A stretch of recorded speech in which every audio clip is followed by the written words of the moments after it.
முன்னதாக ஒரு காட்டுல சாப்பாடு சாப்பிட்டுட்டு இருக்கும்போது ஒரு நரிக்கு தன்னோட தொண்டையில எலும்பு குத்தியது. அந்த எலும்ப வெளியே எடுக்க நரி எவ்வளவோ முயற்சி செஞ்சது. ஆனா பாவம், அதனால முடியவே இல்ல. செய்யாத முயற்சியே இல்ல.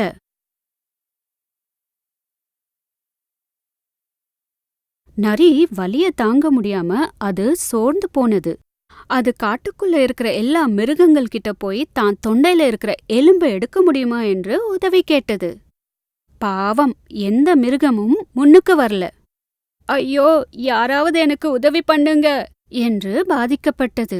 இதுக்குள்ள அந்த பக்கமா போகிற கொக்கு நரி கத்துறத பார்த்து கிட்ட வந்தது. என்ன நண்பனே, எதுக்கு கஷ்டப்படுற? நான் ஏதாவது உதவி பண்ணவா? ஓ நண்பனே, என் தொண்டைக்குள்ள இருக்கிற எலும்பை எடுத்தா உனக்கு ஏதாவது உதவி செய்றேன். நரி சொன்னதை நம்பி அந்த கொக்கு தன்னோட நீளமான மூக்கை வைத்து அந்த எலும்பை எடுத்து வீசியது. அப்பாடா என்று சொன்னது நரி. இப்போது என்னோட அன்பளிப்பு கொடு நண்பனே என்று வெகுளியா கேட்டது கொக்கு.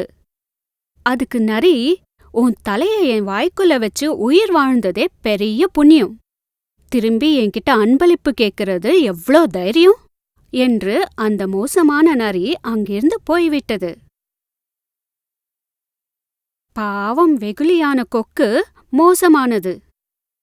கதைக்குள் உள்ள நீதி என்னவென்றால், எப்போதும் மோசம் பண்றவர்களை நம்பாதீர்கள்.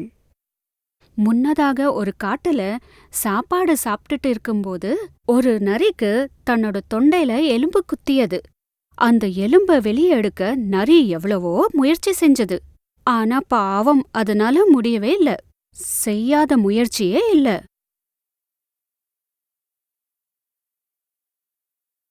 நரி வலிய தாங்க முடியாம அது சோர்ந்து போனது. அது காட்டுக்குள்ள இருக்கிற எல்லா மிருகங்கள் கிட்ட போய் தான் தொண்டையில இருக்கிற எலும்பை எடுக்க முடியுமா என்று உதவி கேட்டது. பாவம், எந்த மிருகமும் முன்னுக்கு வரல. ஐயோ, யாராவது எனக்கு உதவி பண்ணுங்க என்று பாதிக்கப்பட்டது. இதுக்குள்ள அந்த பக்கமா போகிற கொக்கு நரி கத்துறத பார்த்து கிட்ட வந்தது. என்ன நண்பனே, எதுக்கு கஷ்டப்படுற? நான் ஏதாவது உதவி பண்ணவா? ஓ நண்பனே, என் தொண்டைக்குள்ள இருக்கிற எலும்பை எடுத்தா உனக்கு ஏதாவது உதவி செய்றேன். நரி சொன்னதை நம்பி அந்த கொக்கு தன்னோட நீளமான மூக்கை வைத்து அந்த எலும்பை எடுத்து வீசியது. அப்பாடா என்று சொன்னது நரி. இப்போது என்னோட அன்பளிப்பு கொடு நண்பனே என்று வெகுளியா கேட்டது கொக்கு. அதுக்கு நரி, உன் தலையை என் வாய்க்குள்ள வச்சு உயிர் வாழ்ந்ததே பெரிய புண்ணியம். திரும்பி என்கிட்ட அன்பளிப்பு கேட்கறது எவ்ளோ தைரியம் என்று அந்த மோசமான நரி அங்கிருந்து போய்விட்டது. பாவம், வெகுளியான கொக்கு மோசமானது. கதைக்குள் உள்ள நீதி என்னவென்றால், எப்போதும் மோசம் பண்றவர்களை நம்பாதீர்கள்.